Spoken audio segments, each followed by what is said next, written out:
encaminados hacia una guerra que nadie desea, una guerra que la están patrocinando el imperialismo, la están patrocinando las clases dominantes. Una mente criminal que desde joven pensaba en el terror.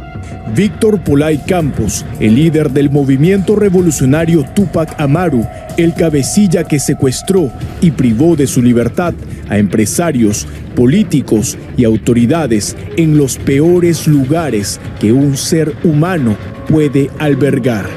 Espacios a los que él llamó las cárceles del pueblo. Medía apenas 1,61 m de largo y 1,41 de ancho. Dentro de ella apenas se podían dar 4 pasos.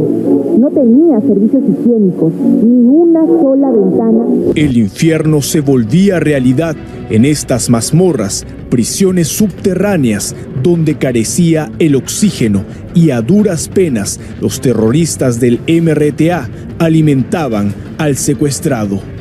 Los emerretistas utilizaban las guías telefónicas y los anuarios de los más exclusivos colegios para obtener las direcciones de los empresarios más acaudalados e influyentes de los años 80 y 90. Las cárceles del pueblo estaban ubicadas en lujosas casas de la ciudad de Lima. Es allí donde secuestraban a políticos, empresarios y ciudadanos influyentes en condiciones infrahumanas, y todo para poder financiar sus actos subversivos, como por ejemplo la realización de estos panfletos para fomentar sus ideas radicales. Es así como en 1993 los emerretistas secuestraron al empresario Raúl Giraoka Torres. Con heridas de bala lo trasladaron y mantuvieron cautivo en esta cárcel dentro de un armario durante 3 meses. Este es el closet que los delincuentes del MRTA habían acondicionado para que duerma el empresario Raúl Giraoka Torres. Es un ambiente muy pequeño, muy incómodo, muy cruel, inhumano para las condiciones en las que llegó Giraoka a este lugar. El hombre estaba herido de bala en ese momento y tuvo que permanecer muchas noches en este lugar, en este closet, muy pequeño en realidad. Dentro de un ropero cavaban de manera subterránea, hacían un hueco prácticamente de 1 metro cuadrado, 2 metros cuadrados, y ahí tenían a las personas secuestradas. Solamente por una ventanilla le pasaban sus alimentos y les dejaban un tubito para que puedan para que pueda haber filtración de aire, para que puedan sobrevivir. Ellos no respetaron en ningún momento los derechos humanos de estas personas. Y así lo recuerda muy bien el general de la policía José Zavala y actual jefe de la DIRCOTE, quien en su juventud formó parte del equipo de élite de la policía que desbarató a la cúpula del MRTA.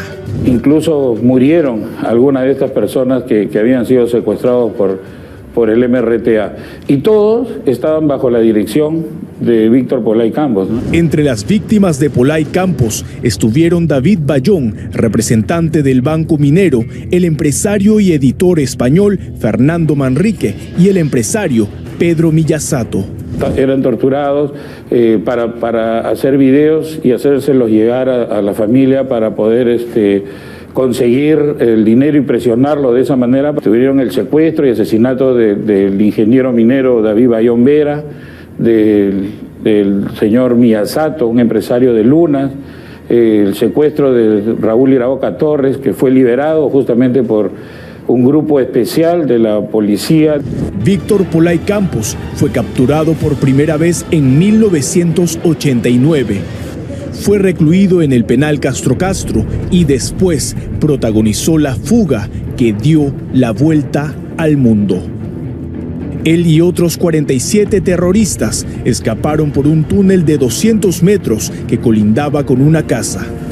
Años después, tras cometer una serie de atentados, fue recapturado en junio de 1992. ¿Cómo le define usted a este terrorista? Muy calculador. Mire que él para organizar su fuerza especial captó jóvenes. Él participaba directamente en esta toma de pueblos. A él lo han visto dirigiendo este tipo de operaciones terroristas. Ahora, bueno, quieran obtener algún beneficio económico, luego de tanto daño que le ocasionaron al Perú. En 1993, Pollay Campos fue sentenciado a cadena perpetua por un tribunal sin rostro. Años después, tras la caída del gobierno de Alberto Fujimori, se dispuso un nuevo juicio y finalmente fue condenado a 35 años de prisión. En el 2007, el emeretista presentó un reclamo a la Comisión Interamericana de Derechos Humanos por sus condiciones carcelarias. El caso fue admitido en el año 2022. Este archivo fotográfico grafica crudamente cómo terminaban las víctimas de los ajusticiamientos del MRTA. Hoy, irónicamente, el líder de esta organización busca ser indemnizado por el Estado porque denuncia que han vulnerado sus derechos humanos. Me parece un descaro que quien haya causado la muerte de tantos peruanos tenga hoy día el descaro de pretender que se le indemnice. Él tiene que pagar la indemnización que le debe al Estado peruano primero. Él tiene que pagarle a las víctimas de sus crímenes. El exministro de Justicia y hoy embajador del Perú ante la OEA, Gustavo Adrianzen, rechazó contundentemente que vayan a negociar a favor del terrorismo y refirió que llegarán hasta las últimas consecuencias. Lo que niego de manera enfática y categórica es que el Estado peruano vaya a aproximarse a un acuerdo de solución amistosa.